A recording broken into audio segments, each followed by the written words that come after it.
کیا آپ کے بچے صاد سے قاف تک کے حروف درست ادا نہیں کر پاتے؟ آج نہایت ہی آسان انداز میں ہم سکھائیں گے۔ السلام علیکم ورحمۃ اللہ وبرکاتہ۔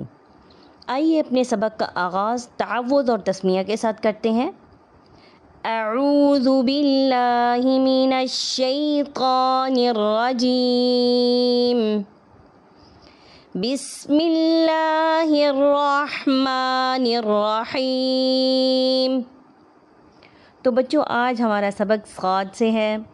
تو صاد کو ادا کرنے کے لیے سب سے پہلے ہمیں کیا کرنا ہے؟ اوپر والے دانت اور نیچے والے دانت، ان کو ہم ملائیں گے اور زبان ان دونوں کے پیچھے رہے گی اور ہم نے سیٹی کو پیدا کرنا ہے۔ جو ہی سیٹی پیدا ہوگی ہم نے اپنے منہ کو کھولنا ہے اور موٹی آواز کو لے کر آنا ہے۔ تو آئیے میرے ساتھ مل کے پڑھتے ہیں۔ صاد، کیسے پڑھیں گے؟ صاد، لیکن آواز کو جب ہم موٹا بنائیں گے تو ہونٹوں کو گول نہیں کریں گے اور آخر پر دال کی وجہ سے ہم آواز کو باؤنس کریں گے، اور اگر ہم آواز کو باؤنس نہیں کریں گے تو یہ درست نہیں ہوگا۔ اس کو سین کی طرح نہیں پڑھنا۔ اگر ہم پڑھیں گے صاد تو درست نہیں ہے۔ ایک تو ہم نے اس میں آواز کو باریک کر دیا، سین کی طرح بنا دیا، اور آخر میں آواز کو باؤنس بھی نہیں کیا۔ تو آئیے دوبارہ سے مل کے پڑھتے ہیں۔ صاد، اس سے اگلا حرف ہمارے پاس جو ہے اس میں ہمیں کیا کرنا پڑے گا؟ زبان کی جو دو لمبی سائیڈز ہوتی ہیں، رائٹ اور لیفٹ، اس میں سے کسی ایک سائیڈ کو ہم نے اوپر والے جو 5 داڑھیں آخر کی مولز جو ہیں ان کے ساتھ ٹچ کرنا ہے، اور فوکس کر کے ہم نے سب سے پہلے ٹچ کرنا ہے اور پھر ض والی آواز کے ساتھ ہم نے اس کو پڑھنا ہے۔ اس میں ضا یا بالکل دال کی آواز دا کی طرح نہیں پڑھنا، اور آواز کو موٹا بنائیں گے اس میں بھی ہم۔ تو آئیے مل کے پڑھتے ہیں۔ ضاد، کیسے پڑھیں گے؟ دوبارہ سے پڑھتے ہیں۔ ضاد، اس میں بھی صاد کی طرح آخر پر آواز کو باؤنس کرنا ہوگا ہمیں۔ اگر ہم اسے پڑھیں گے ضاد یا ضاد تو یہ درست نہیں ہوگا۔ اس سے اگلا حرف ہے ہمارے پاس، اس میں بھی آواز کو ہم نے موٹا کرنا ہے۔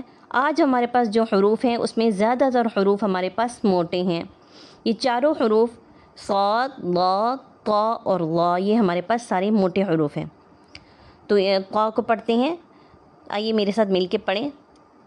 طا، اس کو باریک نہیں پڑھنا، اگر ہم باریک پڑھیں گے تو یہ تا بن جائے گی جو کہ درست نہیں ہوگا۔ دوبارہ سے پڑھتے ہیں۔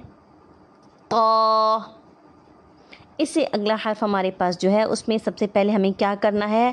اپنی زبان کے کنارے کو اوپر کے دانتوں کے ساتھ ٹچ کرنا ہے کہ تھوڑی سی زبان باہر دکھائی دے۔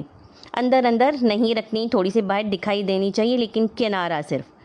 اور پھر جو ہی کنارہ دکھائی دے گا اور ہم نے اپنے منہ کو کھول کے آواز کو موٹا بنانا ہے۔ آئیے مل کے پڑھتے ہیں۔ وا، دوبارہ سے پڑھتے ہیں۔ وا، اس کو زا نہیں پڑھنا، ٹھیک ہے؟ زا پڑھیں گے تو یہ حرف دوسرے حرف سے بدل جائے گا۔ اس کے بعد جو ہمارے پاس حرف ہے اس کو ذرا دھیان سے پڑھنا ہے، اس کو حلق کے درمیان سے ذرا دبا کر زور لگا کر نکالنا ہے، ٹھیک ہے؟ آئیے مل کے پڑھتے ہیں۔ عین، دیکھیں اس کو حمزہ کی طرح نہیں پڑھنا۔ اگر ہم پڑھیں گے عین تو یہ درست نہیں ہوگا، تھوڑا سا زور لگائیں گے، دبا کے نکالیں گے۔ آئیے دوبارہ سے مل کے پڑھتے ہیں۔ عین، اس کے بعد جو ہمارے پاس حرف ہے وہ بھی موٹا حرف ہے، اس لیے ہم نے آواز کو موٹا بنانا ہے، اور یہ حلق کے شروع سے نکلتا ہے، جو ہمارا حلق کا حصہ منہ کی طرف ہے اس سے۔ تو کیسے پڑھیں گے؟ عین، کیسے پڑھیں گے؟ دوبارہ سے پڑھتے ہیں۔ عین، اس کے بعد جو ہمارے پاس حرف ہے وہ نہایت ہی آسان ہے، یہ اردو میں بھی ہوتا ہے، بہت آسان ہے اس کو پڑھنا۔ یہ مل کے پڑھتے ہیں۔ فا، دوبارہ سے پڑھتے ہیں۔ فا، اس کے بعد جو ہمارے پاس حرف ہے وہ بھی موٹا حرف ہے، تو اس لیے ہم نے آواز کو اپنی موٹا بنانا ہے۔ منہ کو کھولیں گے اور آواز کو موٹا بنا کر لائیں گے، ٹھیک ہے؟ آئیے مل کے پڑھتے ہیں۔ قاف، کیسے پڑھیں گے؟